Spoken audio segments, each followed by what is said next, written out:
Well, hello there, Internet, and you amazing creatures of the beyond. What is this big background that we have here? Well, if you're a Windows connoisseur, you would know that this is a screensaver from Windows 95 or 90. I can't be sure, but it was the bane of my existence back then. It was so awesome. It was so freaky, and I was just a cub. Still, pretty awesome. And it fits our topic, which is superstitions and vampires. And you would be like, we're talking about vampires? Vampires? Like, haven't they been debunked and re-debunked and so on and so on? Windows 95, yeah, yeah. So that was the one. Um, so, uh, I had the privilege to be born 1,500 years ago. Yeah, I know, I'm young. Um, in an area that was very predominant, um, dictated by superstition. And there were so many rituals and so many things that at that time it was the rule of the land, and nobody knew any better. And in a way, people couldn't have known any better. Um, but as time has progressed and technology has become more available to people, and um, all of this media, television, radio, and so on, and the internet afterwards, which kind of messed things out a bit, people started giving up superstitions and leaning more towards science and mm, medicine. And what does this have anything related to vampires? Well, I was always passionate about vampires. Always found them interesting, and I read the book of Bram Stoker, of course, when I was young. And it was really cool. But the more I started to study about this subject alone, I discovered that the reality was far more morbid than we could have ever imagined. Because the story of Dracula that Bram Stoker wrote is based on source material that he read previously about some of the ongoing rituals that people from, well, let's call it less developed parts of the world were performing on bodies out of hysteria. And they went pretty far, in my opinion. Basically, what happened was like up to the 1800s, when it was very well documented based on how things were going on back then. And believe it or not, up to this day, it still happens from time to time in very remote parts of the world. So people were getting sick, and there were so many options out there to get sick by. But the most common one was TBC, tuberculosis. And TBC has many unwanted side effects and up to death, I mean, and it can be interpreted in so many ways by people who don't really understand the illness. And even after death, it affects the body in many ways that seem unconventional.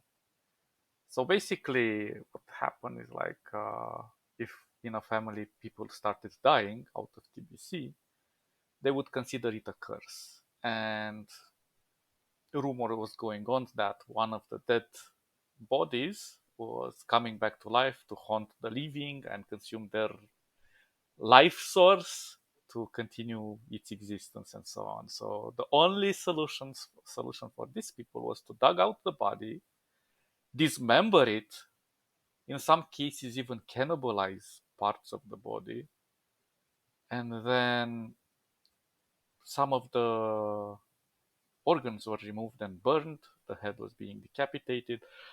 Very gruesome and morbid stuff, but things that happened and things that were considered normal back then. Well, as normal can be for them. And people were okay with it in the sense that they were hoping that it would solve the problem and it would make it go away. But of course it wasn't. But mass hysteria makes even the most reasonable people go and doubt their techniques when they see nothing else works. So they cave in into these crazy rituals.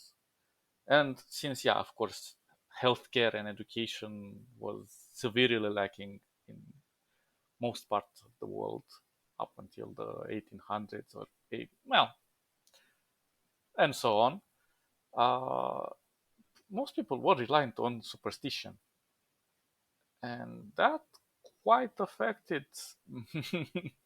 the mentality of what happened to our society. And to be honest, we inherit this this lifestyle that is better for us because of all of those sacrifices in the past. And some of them were warranted, some of them weren't, but they did what they thought it was best for the community and for themselves. And we have to admit to that. We can't just shine away from the past and say we don't come from a very savage and barbaric culture that just did anything it could to survive.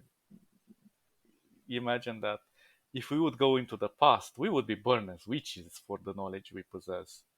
Even for the fact that we would say that the planet, well, let's say Earth, is not the center of the universe, or that the Earth is not flat, go back a few hundred years, we would be stoned to death, or worse. And let's also consider that there was no toilet paper, so that is far, far worse. Anyway, uh, so if we would take in consideration superstition, we would look today and reason everything and realize that most of this can be explained away. But of course, we live in a universe that we still cannot explain away, and some of the things still make us fear. So we, in a way, are still superstitious to some extent, and we are prone to believe in superstitions when things become too scary for us.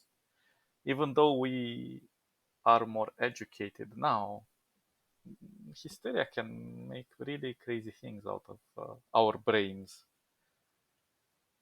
But what is the purpose of our existence at the end if everything is just we eventually die and we don't know what happens afterwards? So do we get consumed by the thought of death afterwards and we fear for our existence and so on? It's like an existential crisis. But in my opinion, it's like we don't know what will happen tomorrow. Probably will everything will cease to exist tomorrow. We have no idea. So why not to make the best of it today? Like live it like it's the last day on Earth. I mean, live it in a constructive way, not just go and do chaos and destroy everything just because we think tomorrow might not exist. But make it make it count. Like be with the people we care, do the things we enjoy, take some of those acceptable risks that we thought we would never be able to take. Like, I don't know, maybe you like a girl and you would like to ask her out. What's the worst that can happen? If tomorrow ceases to exist, at least get your opportunity now. Go and ask her out. If she says no, well, it's her loss. Tomorrow's gonna be the end. Probably. We don't know. You find somebody else to go out with, and that way you can. Well, I'm not saying start this trend in your mind to think like, tomorrow is the end, but just motivate yourself to make the best of each day and not adopt this mentality that we have to dwell in our fears and cave in and reject some of the logical things and fall into this mass hysteria and take everything down. So we should look inwards for the things that hold us together and learn from our past mistakes and from the past generations and mm, improve into our morals and values for the future, because we all want a better future, not only for ourselves but for the future generations, I suppose. And we can leave a legacy by being more thoughtful and being more there for each other and constructing a future that is possible for us in a brighter light. Because I look at today's world, we are still pretty negligible with everything, and it's so easy for us. And when I say we are prone to mass hysteria and superstition, just look at global warming. And we have like the evidence is so clear and so abundantly clear. Obviously, this happens naturally as well, but we have sped up the process and we can see the effects.